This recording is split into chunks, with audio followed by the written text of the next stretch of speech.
Hey, what's up guys? LJS here, back with another deck profile. This time, with the new card, Dauntless Dominate Dragon Reverse, which is a reverse version of the all Noel Brick Dauntless Drive Dragon. Oh yeah, this is a pretty fun card, and I've been looking forward to this since it was revealed in Japan.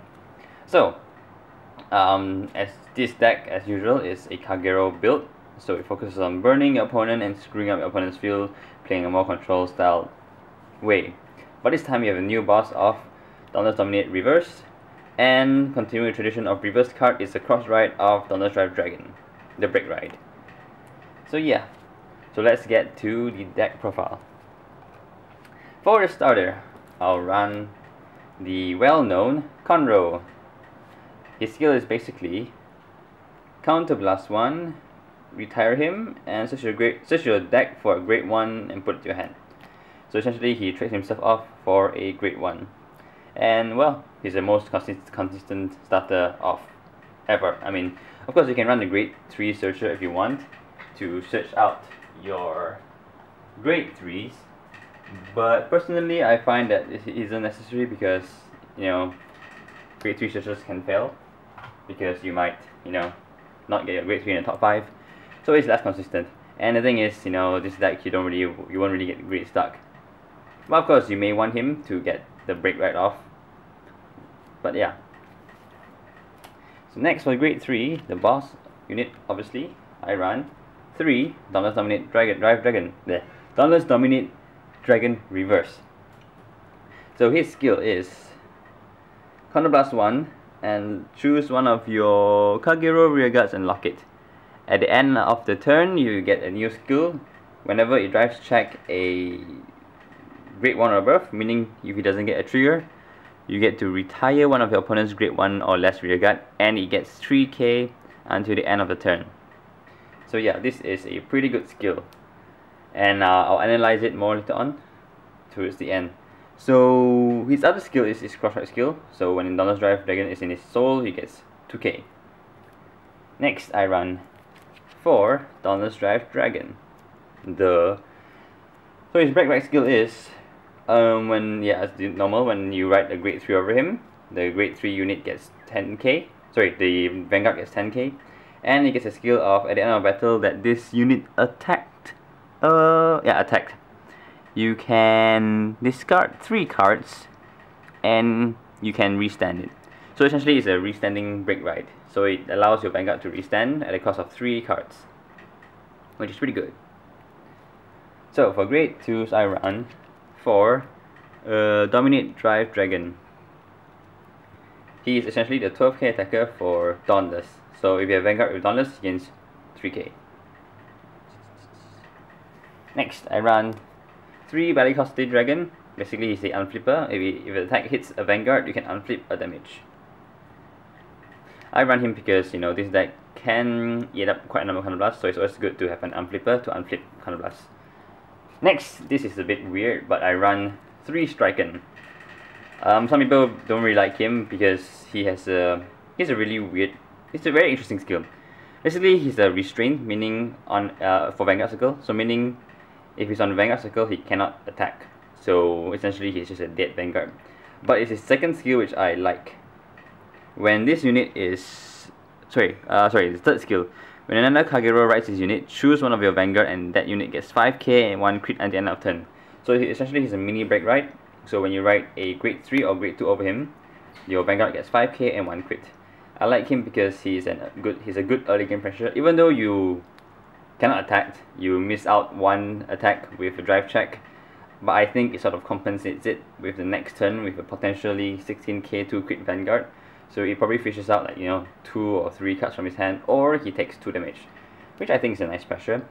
Oh, and his second skill is also pretty good because this is a pretty defensive card.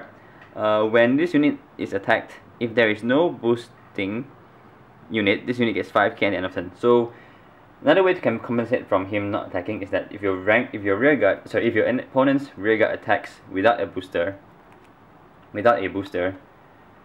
he essentially becomes a 15k defense.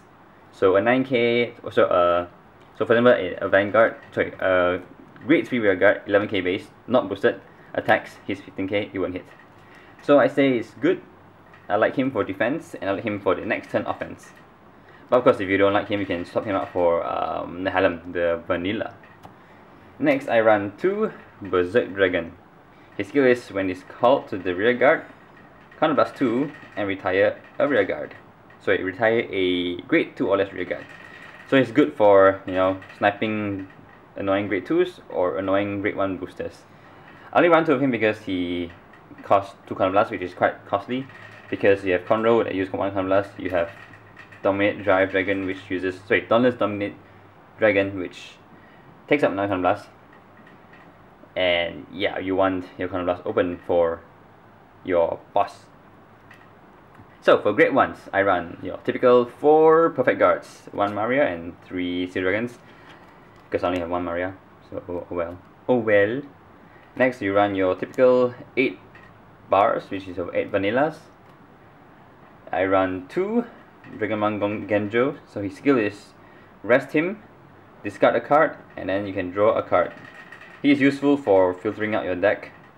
So let's say you don't have the cards you need, you can just rest him, drop something you don't need, and get a card that you may need. Next I run 2 Curses, which is a similar skill as this, but he is on call. If your opponent has a grade 2 Vanguard or Rearguard, you can drop and draw. Same reason for as Genjo, you want to recycle to get the cards you need. And maybe early game you want to fish out for your break ride. Next, I run 2 of this new card, the what's it called, Blackbird clone, I think. Yeah, when this unit is called to rearguard, you can Soul Blast 2 and draw a card. So, oh yeah, and then for triggers, I run your typical 8 crits. I run 3 different types of criticals so that, you know, people can't guess the ratio. 4 draws, one of them is the Seal Dragon, which you can put in a soul and give another unit 3k. Yep. And 3 getting Gun Dragon, which is useful for early game for sniping off your opponent's starter. So counter blast 1, put in a soul, kill off a grade 0 or less rearguard from your opponent. So I may run 2 of him and 2 of him instead, but I'll see which one I prefer. But I like this guy because he can snipe off important starters. So you can totally mess up people's gambits or plans. And I run 4 of the new... where's the 4th one? Oh, here it is. 4 of the new heal trigger. The new Dragon Dancer heal trigger, which is a lot hotter than the Dragon Monk Genjo. Yeah. So now with the deck profile out of the way, let's talk about how this deck runs. So yeah, this deck is pretty fun. It's a pretty fun deck to play because you get to burn your opponent. It's so fun. And another thing is that Dauntless Dominate skill is pretty useful because it can help you pressure your opponent to actually guard more than they would have guard. Because, well, I'll explain later. I'll explain. So first of all, let's talk about Dominate skill. Okay. So as mentioned before, whenever you drive check a non-trigger grade 1 or above unit, you get to retire opponent's grade 1 or less rearguards, and he gains 3k. So essentially, you get to burn their boosters. And the thing is, if you get to pull off his cross ride, okay, he's essentially at 13k base. And let's say your opponent is at 11k Vanguard, it actually affects the way he has to guard. So let's say I attack now, okay, it's 13k. So let's look through the scenarios. Let's say I get no triggers at all. I get a grade 3 and a grade 2. So essentially I get to burn 2 of his rearguards and he gains 6k. So now he is a 19 against 11. So essentially, if your opponent guards 1 to pass, which is 5k guard, 1 to pass, which makes 16, it's essentially a pass, because even if he guards 1 to pass, you will pass, because even if you don't get any triggers, he becomes 19. 19 hits a 16. So yeah, so there's no S or so yeah, your opponent has to guard 2 to pass. But let's say your opponent guards 2 to pass with 10k shield. And let's say you drive check a non-trigger and you drive check a trigger. Essentially his power is now 21, which is also the same as 21. So when your opponent guards 2 to pass, it means 1 to pass. And finally, if your opponent guards no pass, well, technically it's no pass. So when you are cross-ridden and your opponent is not cross-ridden, and you use his skill, when your opponent guards, when he attacks unboosted, when Dauntless Dominate attacks unboosted for 13k, when your opponent guards 1 to pass, it means pass. If your opponent guards 2 to pass, it means 1 to pass. So either he guards no pass, or he does not guard at all, because it is quite likely for you to get a trigger, especially on a turn when you break right, so you can swing twice. But let's say your opponent is cross-ridden. Well, of course this is different now. Once it's cross-ridden, it's different. So when your opponent guards 1 to pass, it means pass, because 1 to pass is 5k, which is 18. If you get no triggers, it's 19, which 2 passes. But if your opponent guards 2 to pass, well, it is indeed 2 to pass, because even if you get 1 trigger only, he is now 21 against the 23, which is not enough. So for this time, if your opponent is cross-ridden, then his skill is less advantageous. So if your opponent guards 2 to pass, it is indeed 2 to pass. But if your opponent guards 1 to pass, it means pass. Yeah, so that's one little thing. Also, another thing you can do with another reason why I also run Genjo is that Genjo, even though he's a rest to drop and draw, his skill requires you to rest him, he's not a dead unit, because number one, he is very good locking target for Dauntless Dominate. So let's say you have in your hand, you have no attackers in your hand. Let's say for some reason your hand is full of triggers, like this. Okay, you have no attackers at all. So, but you need attacker. So let's say you rest him, drop a draw trigger. Let's say you drew a Dauntless Dominate Dragon. Cool, you got attacker now. Call him, use his skill, and lock. So at least you make use of him. So at least instead of locking some unit standing, you make use of him, rest him, use his skill to get the cards you want, possibly get cards you want, and then lock him to use his skill. Also, he can also be a rearguard booster, but let's say your opponent keeps targeting your attackers, and you have nothing else to call in front there. So at least this column is not dead, you can still rest him, and drop and draw. Yeah, that's something like this.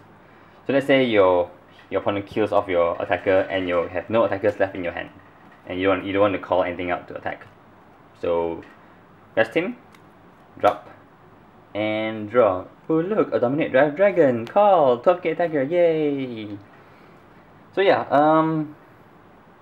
this deck is pretty self-explanatory. There isn't much tech to play with. It's just get your break right over him, use retiring units to, like, Berserk Dragon to kill opponents, use Bellicosity Dragon to unflip damage, and they constantly keep pressure.